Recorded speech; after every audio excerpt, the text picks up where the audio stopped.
Ish. Pretty good. All right. So let's go ahead and begin.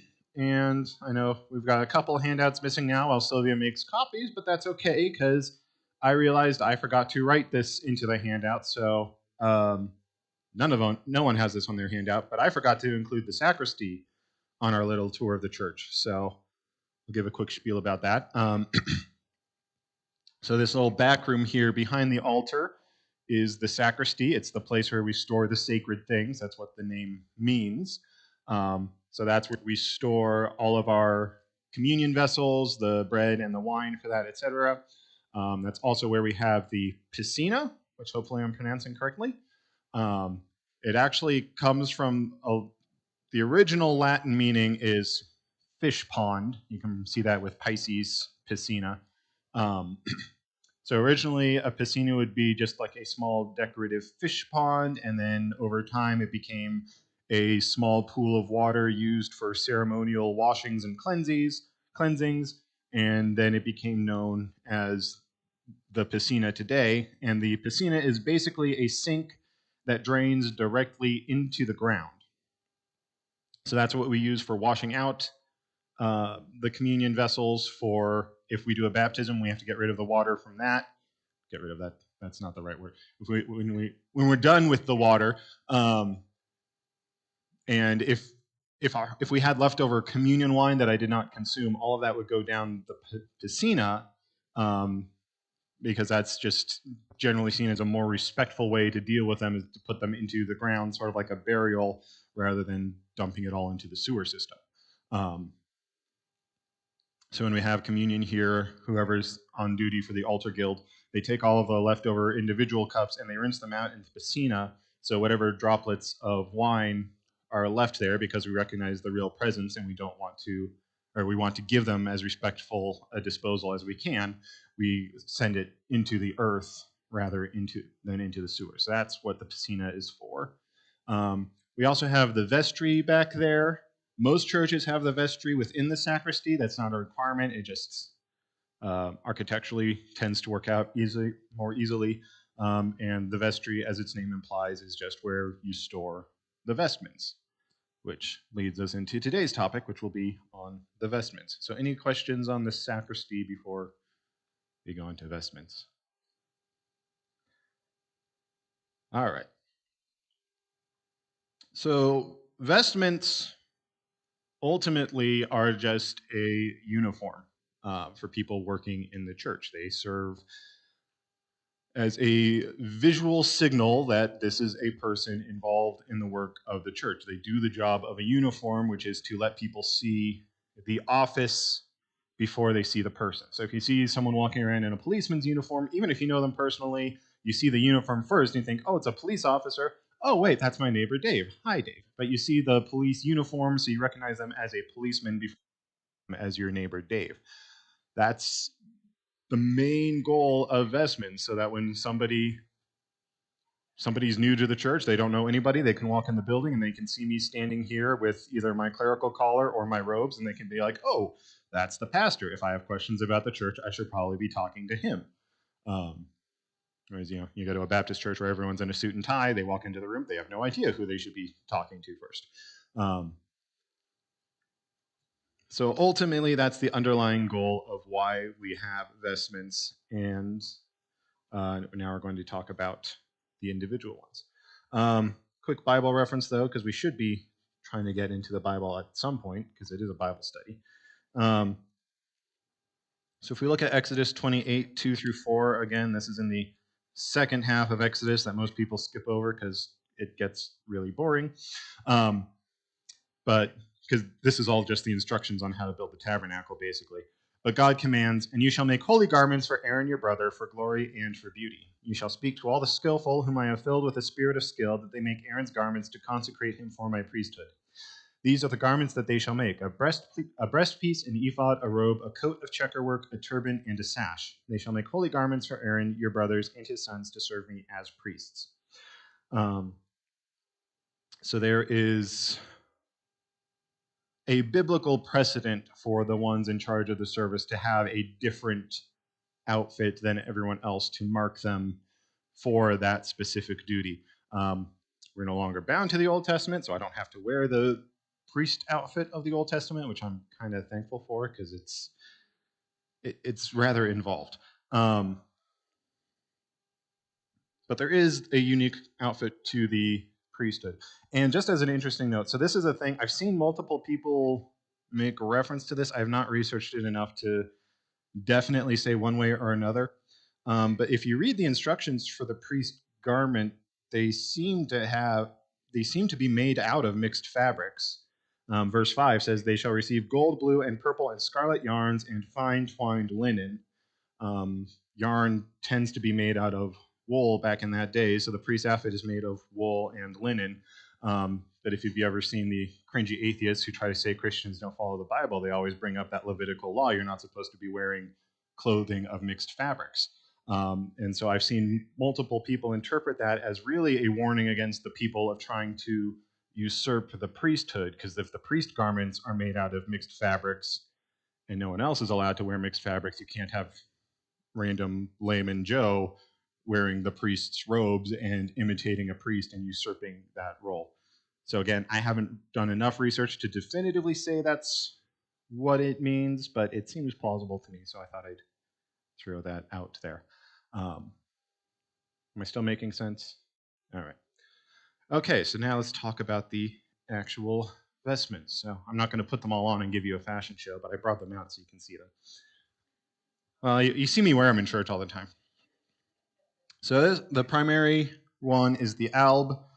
This is usually what I wear. This is what the elders all wear. This is the basic garment of church service. Why is it called an alb? Let me need to look up the Latin. It comes from tunica alba, which is Latin for a white robe. And basically, during the days of the early church in first century Rome, that was the equivalent of a suit. So as much as we liturgical folks always make fun of the Baptists because their priests or their pastors just wear suits on stage, we're technically just wearing first century suits. So the point of the tunica alba is it showed you were civil, because back then only barbarians wore pants. That's a robe; it's not pants. So you are a civilized Roman, not a German barbarian, because you're not wearing pants. It's a long robe, because in Roman days you could have robes that only go down to the knees or whatever. But the fact that this is a longer robe, it goes down to ankles or so, makes it less practical for manual labor, and it's bleached white, which showed that you could afford to bleach your clothes and that you weren't doing manual labor that could get white clothes dirty. And so it's sort of like the equivalent of a suit. It shows that you're not out in the fields working with your hands. You're civilized and noble enough that you can be working the nice, cushy white collar job. And because that was just the equivalent of a suit, that's what the pastors wound up wearing. And then as fashion styles changed, we just kind of stuck with the alb. So it started with a very practical purpose, and then we just retained it. And then we've added imagery on top of it. So now we recognize the whiteness of the robe as a connection to the white robes of the saints that they wear in Revelation chapter 7. My clerical, my clothes are all black, representing my sinfulness as a person. We'll talk a little bit more about that when I get to the clerical collar. So I'm wearing all black to represent my sinfulness, but when I'm doing the service, I'm putting the white robe over me, representing God's grace, covering my sins, so that I can then deliver that grace to the people. Sometimes you'll be in churches, there will be lace decoration on the albs. Usually down around the bottom hem, there will be a stripe of lace, and sometimes on the sleeves. That was added over time just because lace is expensive. And if you make the alb expensive and you recognize that the pastoral office is somebody standing in the place of Christ to deliver Christ's gift to the congregation, you try to denote that high stature to the office, and so they put lace on the albs to add some expense to the garment to try to represent the royalty that he is representing to the people. So if you ever see a pastor with a lace alb, that's the origin of the lace there. And like I said, that tends to be that's the staple garment of church service. So that's usually what elders or deacons wear. It's not too uncommon to have choirs wear albs when they're singing if they don't have formal choir robes. It's not uncommon for churches to have confirmands wear an alb when they take the rite of confirmation. But yeah, that's basically all that's going on with the alb. Any questions so far? Making sense? All right. So with the alb then is the cincture, or the belt, or the rope, or whatever you want to call it. The official name is the cincture. I use the white one. I know we have them in liturgical colors. I just never remember to pull them out of the drawer. I'm just used to using my white one. So someday I'll remember and I'll start wearing them to go with the liturgical colors.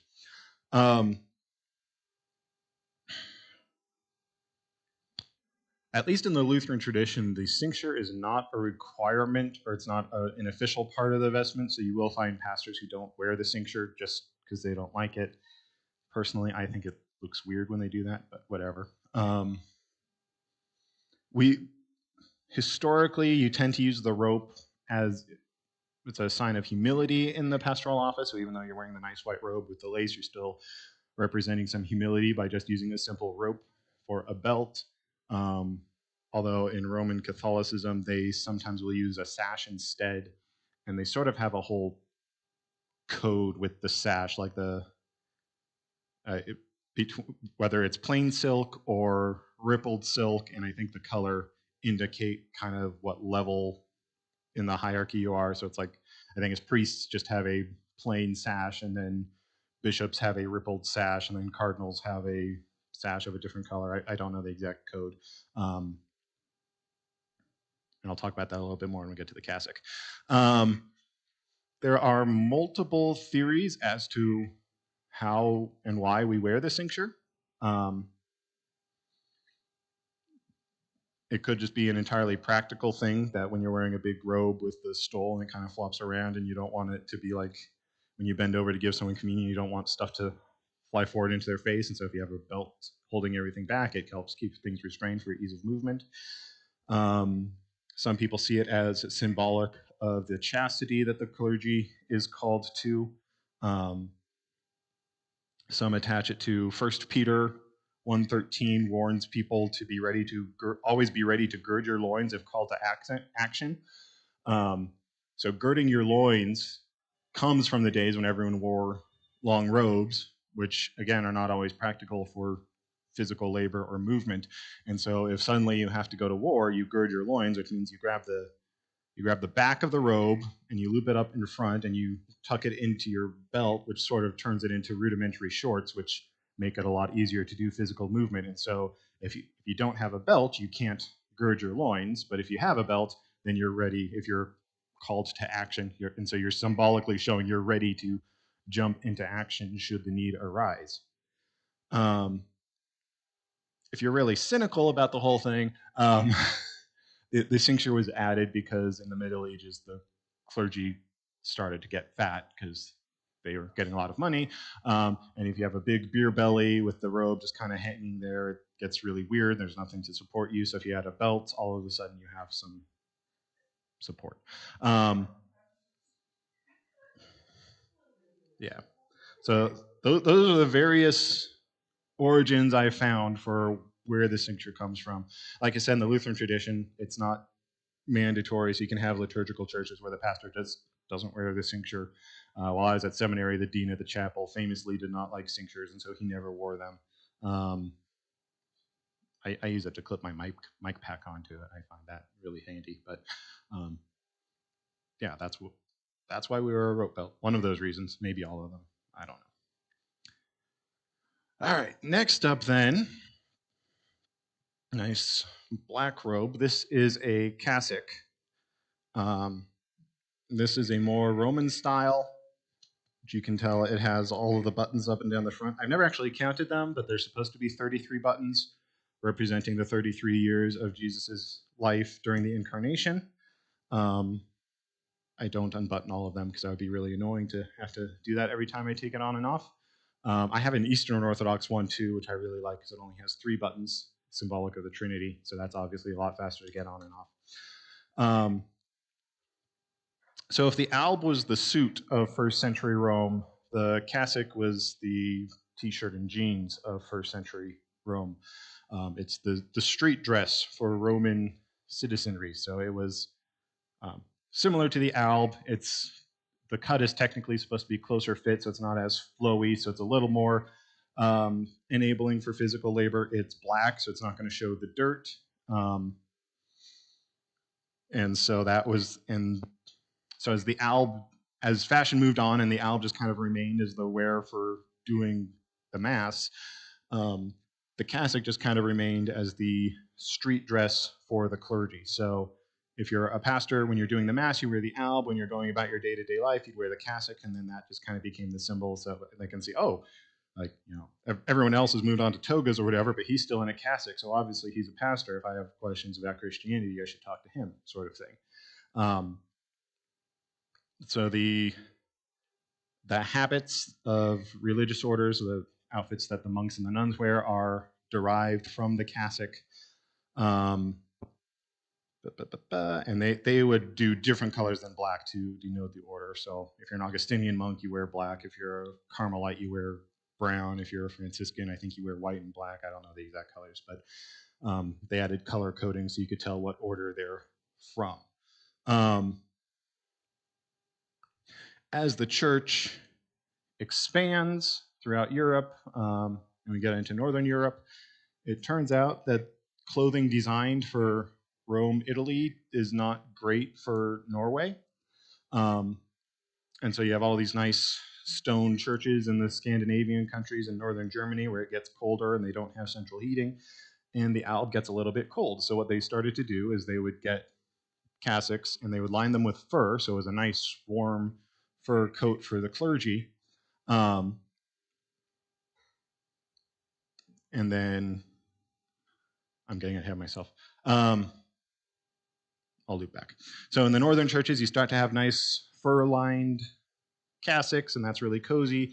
And then they had to all of a sudden put on their alb to do the mass, and that meant a lot of time to change out of the robe, and then they're really cold while doing the mass, but you can't just put an alb over a cassock because that looks really weird and lumpy and gross, and they don't fit because the alb is designed to fit on top of you, and now you're trying to put it on top of you wearing a fur coat. And so we came up with the surplice. So the surplice is just a big white flowy robe that was designed to be big and flowy enough that you could just put it on over a cassock. So then as you're leading the mass, they're still wearing the symbolism of the white robe, but they're staying nice and toasty warm with the cassock on underneath them.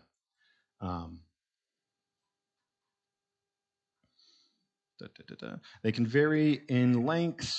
Mine goes sort of down to my ankles. It kind of became the trend for them to get shorter and shorter. So you get some people where like their surplice only goes down to their waist.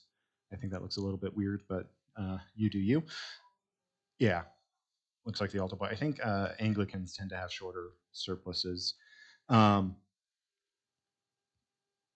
So officially speaking, to the extent that you can speak officially about any of this, because again, it's all audiophora, but the cassock and surplice is basically seen as the equivalent of the alb, because that's the whole point of the surplice, was so you could have the white on over you for leading the divine service. But nowadays, if your church has both, especially in the Lutheran tradition, the system is usually you wear the alb if you have a communion service. If it's a non-communion service, like when we on second and fourth Sundays here, or if we did matins and vespers, any of the daily offices where you're not serving communion, that would be a cassock or a cassock and surplice. So if you pay attention, on non-communion Sundays, I wear my cassock and surplice. On communion Sundays, I wear the alb. But the cassock remains the it remains the daily wear, especially in the Roman Catholic tradition. Not so much in America, but in Europe, it's not uncommon to see priests walking around wearing their cassock, so you can see them right away and know they're a priest.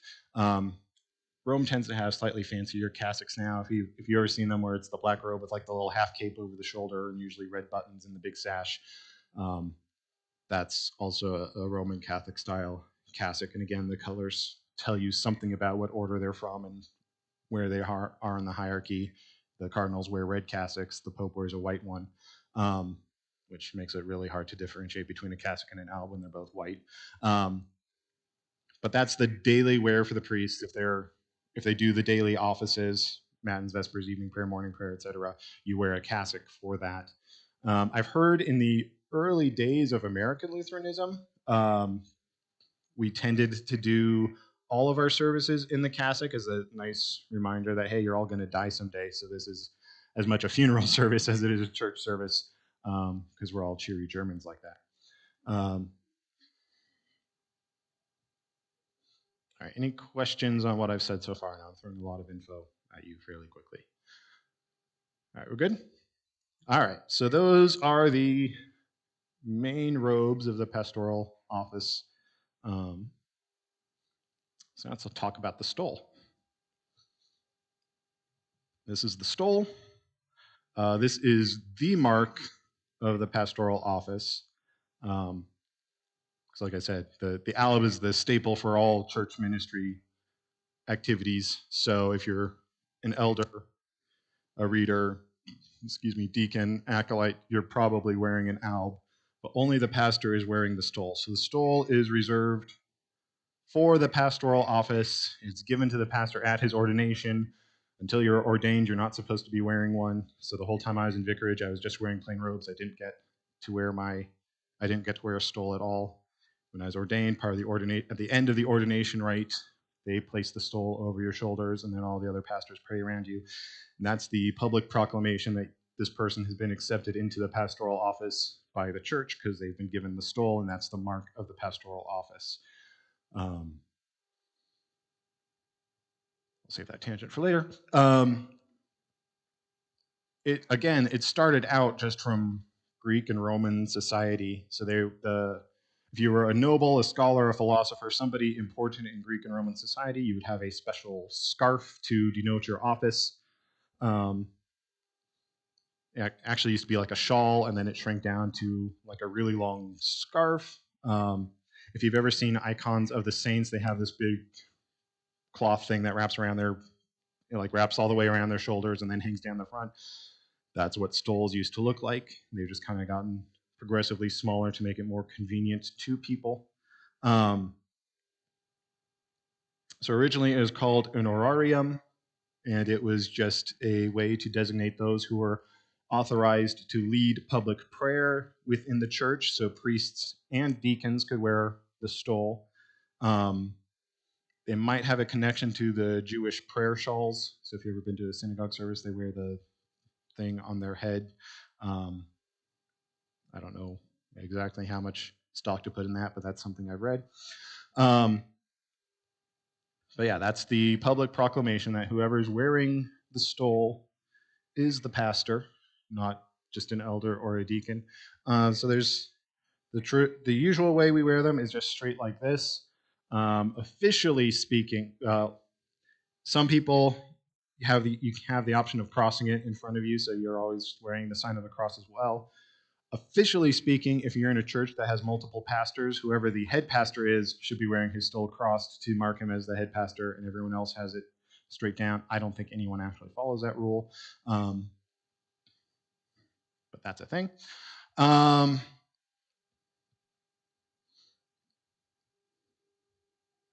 am I going with this? Checking my notes. Yes.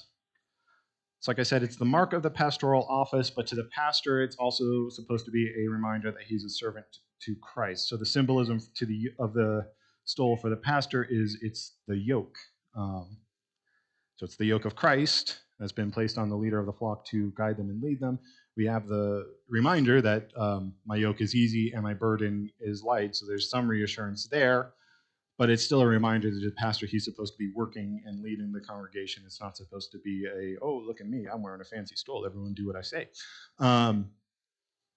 Some people also see it as symbolic as the towel that Jesus wraps around him before he washes the disciples' feet. Again, a reminder that you're supposed to be a servant to the flock, not to lord it over them.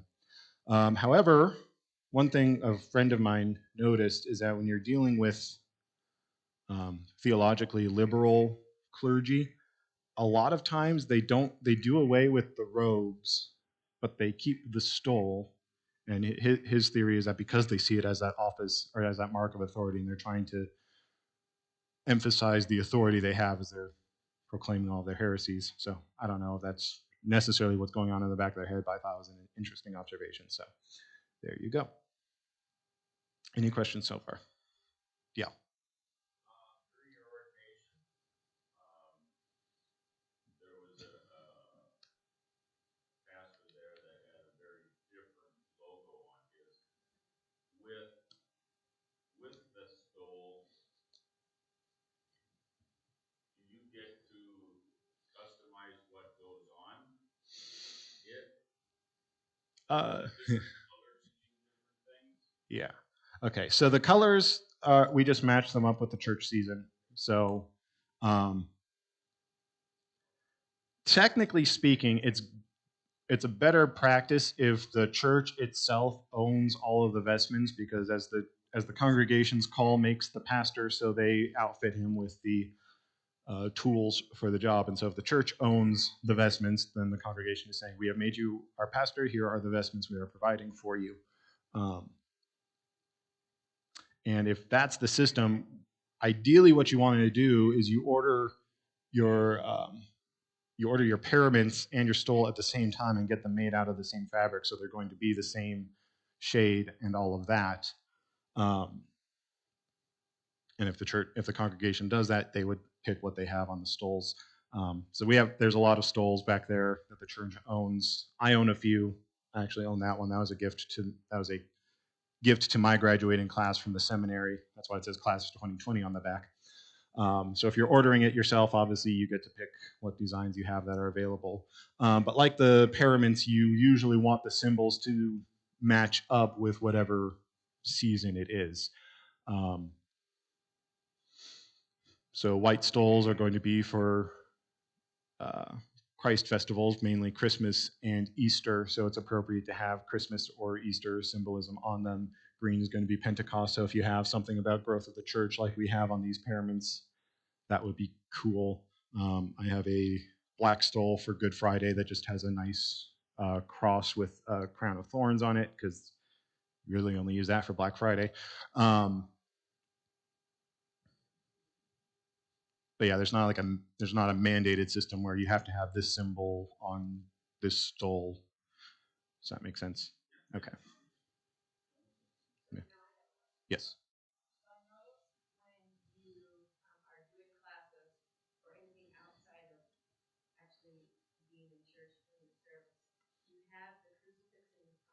Yeah. Mainly just so it doesn't flop around. Yeah. Well, okay. So, all right, so this is called a pectoral cross. Pectoral cross just means it's a big cross that goes lower down on the chest around the pecs, hence the name. And that's what pastors use. It's pretty much just bigger so that everyone can see it when they're sitting far apart. It used to be only bishops were allowed to wear a pectoral cross. I don't know why. I think that was just like how you denote them as a bishop versus a lowly priest or pastor.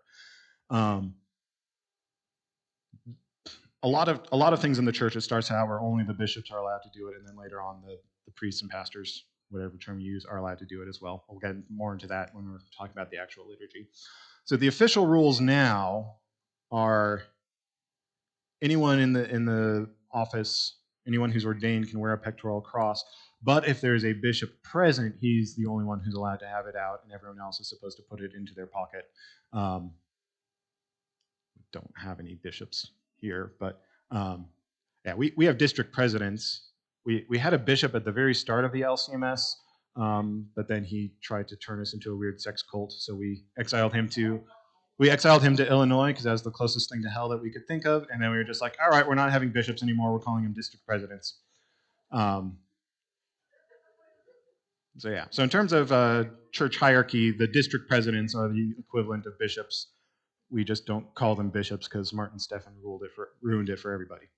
But yeah, it flops around, and when I'm like leaning over the Bible and stuff, it just swings. So sometimes I don't even put it in my pocket. It finds its way in there and all the swinging. So I leave it there just because for the sake of convenience. I'm not trying to confess anything with that.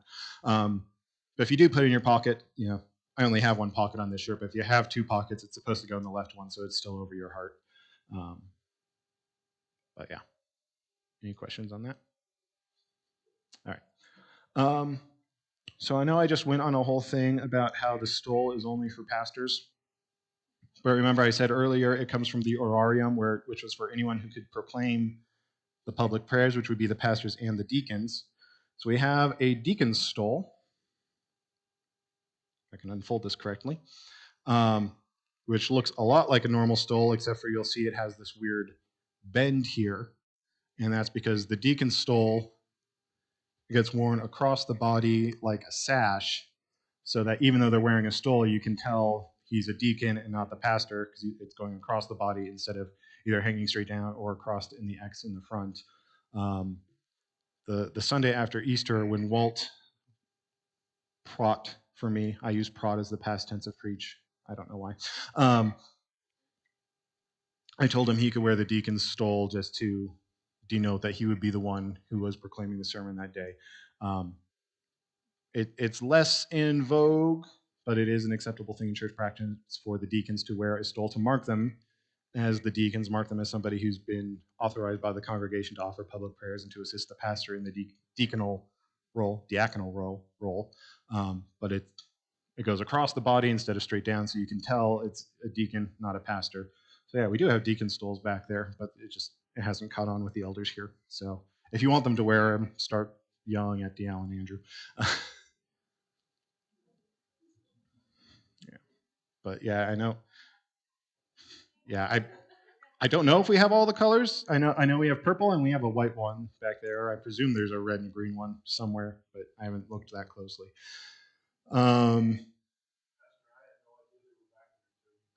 Yeah.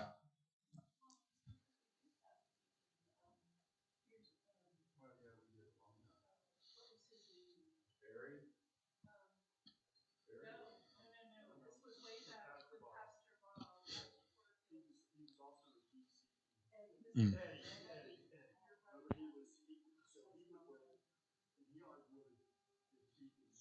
Mm-hmm.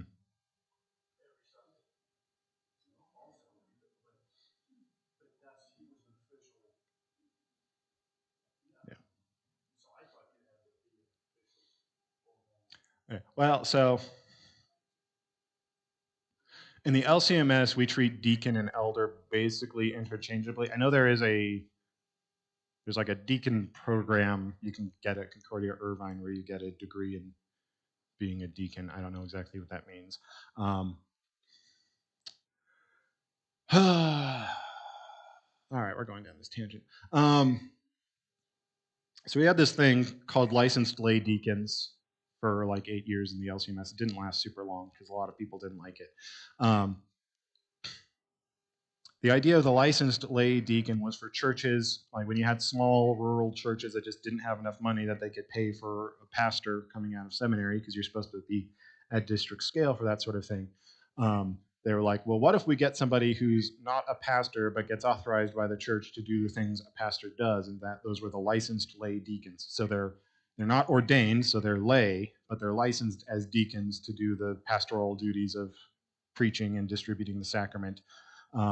And so you would have these small churches. They would get someone from the congregation would volunteer, and they'd either go to seminary, or I think they could go to one of the Concordia undergrad universities, and they could become a licensed lay deacon. And so they would be allowed to serve that church, to give them sermons and give them the sacrament, so that the congregation in that area would have a church without having to pay pastor salary. They would pay licensed lay deacon salary, which was significantly less because there was less schooling. And so some churches really like that. I know our current DP, Pastor Mike Lang, because he anglicizes his name. I say it the German way. Pastor Lang, he was a big proponent of that just because in our region we have so many small churches that can't really afford a full pastor. The more ivory tower systematicians did not like this because they're like, if you're doing the job of the pastoral office, you should be a called pastor. This is against the confessions. We don't have separated calls. You're either called and ordained or you're not. And if you're not called and ordained, you shouldn't be doing the job of those who are called and ordained. So during that time, you could have the excuse that certain people are authorized to be deacons or not. But we've done away with the licensed lay deacon program. We've replaced it with the SMP, specific ministry position, which is sort of the same thing. It's only through the seminary now, and it's like it's a 2-year program instead of the 4-year program for your MDiv. But it's a way to get ordained to serve the specific congregation that sends you, but you're not eligible to a call from another congregation because you're just an SMP. And this was seen as a compromise, as a way to still have not full pastors, but still recognize that they're called to the pastoral office. And again, all the ivory tower systematicians are like, no, you're either called or you're not. We don't have different levels of call. This is stupid. If you're going to call them as a pastor, then they should be a full pastor. And maybe we need to rethink the requirements. I don't know. So that's a whole mess going on in the back rooms of LCMS politics. But since we've done away with the licensed lay deacons, there's not like you don't need an official degree or declaration from the church to be a deacon. Deacon and elder are basically interchangeable within the congregation. So anyone on the elders board, you could call them a deacon as well. Deaconess is an official position that to have in the LCMS. You have to actually go to the seminary and get your master's in deaconess studies. So that's a whole thing. But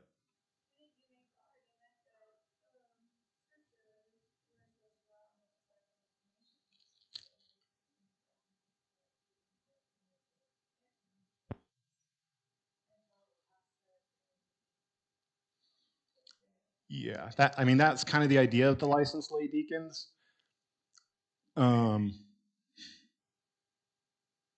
But again, it's the differentiation of it's the pastoral call issue, because like pastors and missionaries are technically different things. Like you can be, in the priesthood of all believers, anyone can proclaim the word of God, anyone can proclaim the gospel, but we reserve preaching and the sacraments to the pastoral office as well as absolution. So if you're a missionary doing the full absolution, that's part of the pastoral office, and you're usurping it, and that's not great. If baptism kind of falls into the priesthood of all believers, so anyone can do baptism, but it's better if a pastor does it. But if you're not a pastor, you shouldn't be distributing communion because that's reserved to the pastoral office. So like you can go out and you can proclaim the gospel and be like, hey, it'd be really good for you to get communion. If there's ever a pastor in town who's offering it, you should take it. But you yourself should not be administering communion. And that's where we get into conflict with the licensed lay deacons, because the church was saying they're not ordained, they're not pastors, but we're authorizing them to distribute communion to people. And all the pastors are saying, no, that's our job. If you're saying that he's qualified to be distributing communion, you're saying he's a pastor. So either call him a pastor or don't, but don't make up this weird in-between thing that's not a thing according to our confessions. Does that make sense?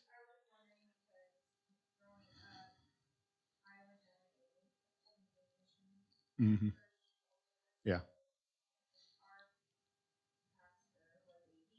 Mm-hmm. Okay. And yeah.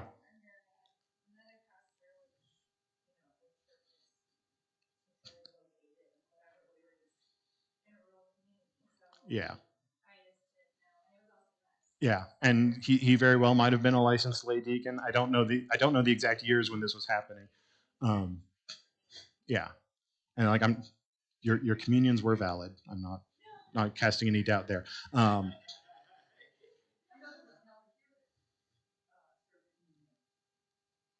Interesting. Yeah. Yeah, we can talk more about that when we get to just the communion part of the actual liturgy. Your communions were valid, don't worry, but it's not best practice in the church to have not clergy be doing communion.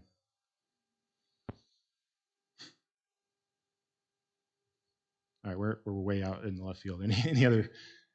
No, it's fine. That's what we do here. Any other tangential questions before we try to jump back on track? All right. So there's another vestment that, as far as I know, we don't have any of them here, but it's called the Chaucer Bowl. It looks like a big fancy poncho. Um, so if you've ever been to an LCMS church, and well, any liturgical church really, if the pastor or priest is wearing what looks like a giant poncho, has anyone seen that? Okay, that's called a Chaucer Bowl. Historically, it basically was a poncho. It was a large traveling cloak. Um, Kind of everyone wore, but it became really popular with the traveling monastic orders because it was big enough where it would serve as a cloak while you're walking, and then you could like kind of throw it over a tree branch and use it as a makeshift tent. And so if you're a traveling monk who's been sworn to poverty and you're not really allowed to own more than the clothes on your back, it's really helpful to have. And so it just kind of became associated with them. Um, and a lot of times the traveling monks were the ones who would do the preaching in the cities because the regular monks were just in their cloister all alone. They didn't interact with the people, and it was left to the mendicant orders. That's the fancy word for the traveling monks. They would come into town and they would preach and do the sacraments and everything, get donations, and then they move on to the next town. And so the Chaucer Bowl just got really tied to them and to their role in preaching. And again, it started out as just a practical garment, then the church adopted as part of its vestments. So if they're used in the church service now, the Chaucer Bowl is used to denote the pastor who will be overseeing communion. Um, so just like the alb is a communion garment, the Chaucer Bowl is a communion garment.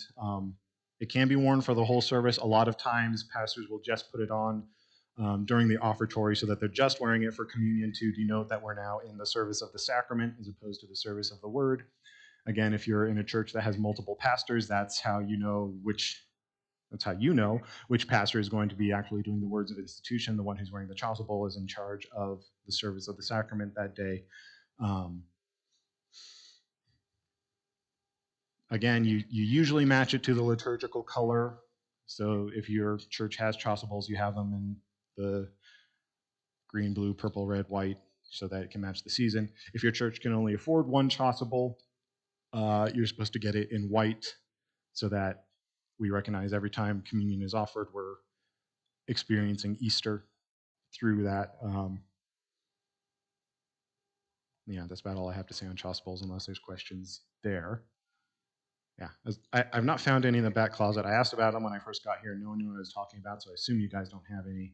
If anyone wants to buy me some Chaucer Bowls, I will wear them, but they're expensive.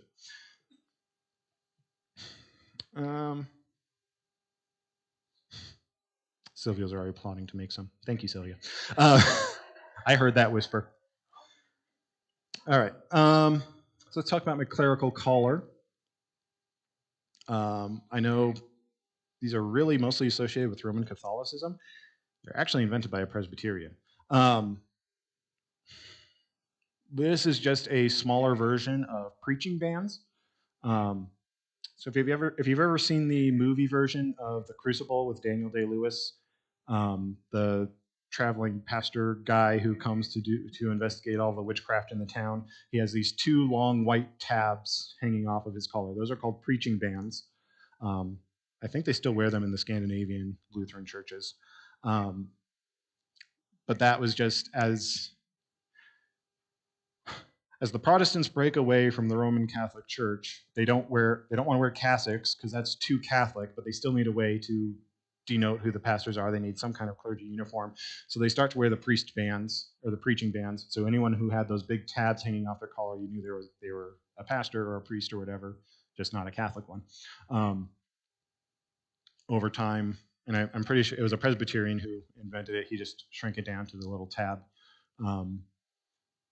There's three types of clerical collars. This is just called the tabbed collar because it's just the basic tab in here. Anglican collars are the one where it's the full white circle that goes all the way around the neck.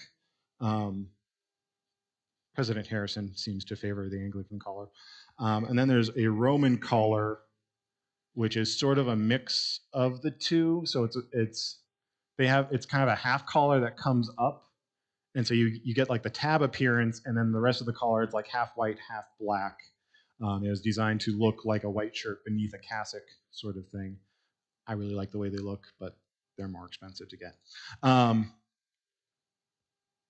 Again, the symbolism behind it all is, again, I'm wearing black, recognizing that I'm wholly corrupt, but I have white at my throat because my job is to proclaim the word of God. And so the word of God being proclaimed is going to be pure and holy. So the rest of me is a terrible person. You probably shouldn't listen to the things I'm saying. But when I'm preaching God's word, it's pure and holy and sanctified by the Holy Spirit. And so you should take comfort in that.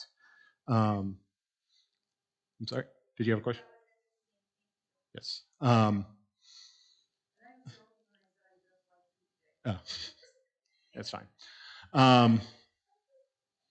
In the Anglican and Roman Catholic traditions, they've attached symbolism to color. So it's, if you're just a priest, you wear a black clerical. If you're, I wrote it down somewhere.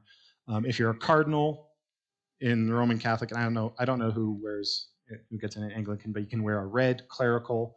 And if you're a bishop, you can wear purple. We don't really have a color coding system. So, I mean, I actually have a red clerical shirt in my closet I could wear sometime because we're Lutheran. We don't go with that hierarchy nonsense. But yeah, traditionally it's black for that symbolism of the sinner proclaiming the pure word of God. And we have this weird thing that happens in church history. So when I was growing up, my Lutheran pastors never wore clerical collars. I didn't start to see Lutherans wearing clericals until like the 2000s. And even today, my home pastor, he wears a white clerical shirt. And so we had this weird thing in history where in the 80s and 90s, wearing a clerical collar actually marked you as a theological liberal, and wearing a regular shirt and tie marked you as a theological conservative, which we'll talk about some more next week. But there's this move in theologically liberal churches where they actually tend to be more high church in their liturgical practices, because if they're doing the right motions on a Sunday morning, that adds an air of authenticity to all of the nonsense that they preach. And so you had this thing in the 80s and 90s where the theological conservatives were actually kind of seemed to be more prone to do contemporary services, and the more theologically liberal people would do more conservative church practices, because they thought, basically, I can preach all the heresy I want out of the pulpit, but if I surround it in orthodox practices in the church, that still makes me a good Christian, and it authorizes the things I say. And so you had this weird 20-year period where the liberals wore clerical collars and the conservatives wore shirts and ties. But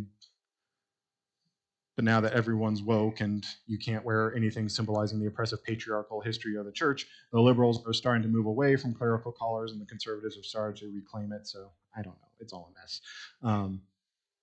But yeah, when I was growing up, I thought only Roman Catholics wore collars because I never saw a pastor wearing them. And now it seems like we're all wearing them again. So that's why that's happening, if anyone else has noticed that. All right, we're almost out of time, but we're on our last investment. So I'm going to talk about Geneva Gowns, which we don't use. Those are the big black flowy robes. They look like a judge's robe that, if you're watching a movie with a Southern Baptist preacher, that's probably what he's wearing. It's called a Geneva gown, and it's actually an unvestment. So the history of the Geneva gown is that back during the Reformation, Luther and Calvin they're professors, and so they would be called to preach for like the daily chapels at their university. But this is Europe, so the professors still wear their like graduation robes. Think Harry Potter; they're all wearing the academic robes. And so when you're teaching a class, and then you have to run over and preach, you don't necessarily have time to change into your vestments. And so Luther and Calvin, especially, were kind of prone to they lecture longer than they were supposed to, and then they just have to run straight to chapel and they would preach in their academic robes instead of being able to change into their priest liturgical robes. And so as the Reformation as you get this split between the Lutherans and the Reformed in the Reformation, where the Reformed are trying to throw off everything that smells of Roman Catholicism, they saw the traditional vestments as too Catholic, but hey, Luther and Calvin preached in academic robes, so we'll just use academic robes instead. And so it became, again, the idea behind it is that same sort of, it's a uniform so that you see the office before you see the person. If you talk to proponents of the Geneva gown, it's to cover up whatever clothes they might be wearing so that you can't see if they're well-dressed or poorly dressed. So you just see the robe. It covers them and is supposed to equalize them. It got really popular in the Enlightenment when everything was about academics and knowledge and wisdom, and they emphasized the informational preaching over anything else in the church. And so church vestments got tied to academia because they're wearing academic robes essentially while preaching. So a lot of the more Protestant Reformed traditions, if they wear vestments, they wear a Geneva gown. Again, trying to get that idea of the vestment behind them while rejecting the history of the church for being too Catholic. So that's why I call it the unvestment. That makes sense. All right, so that's my whole spiel on vestments. Kept it under an hour, so yay. So next week we're almost to the actual liturgy. So next week we're going to talk about what liturgy actually means and why we do it. You might get through the whole thing in an hour, I don't know. But yeah, if you look ahead on your handouts, you'll see we're going to be talking about what liturgy actually is and why we do it. And then once we finish that, we're going to basically just go through DS3 and talk about what we're doing and all of the different aspects of that. So that's what we have to look forward to. Thank you for joining me for my weird nerding out on church vestments. Yes. All right, I will pray us out then, and we can get ready for the service. Heavenly Father, we thank you for the gift of your church to us. We thank you for its rich history, and we thank you again for this opportunity to gather together to learn some of that history, to recognize all of what is going into the things we do for your glory. Please bless us as we prepare to enter into your worship service to receive your gifts of absolution and the sacrament, and help us to always focus our hearts and minds on you throughout our lives. We ask these things in your name. Amen.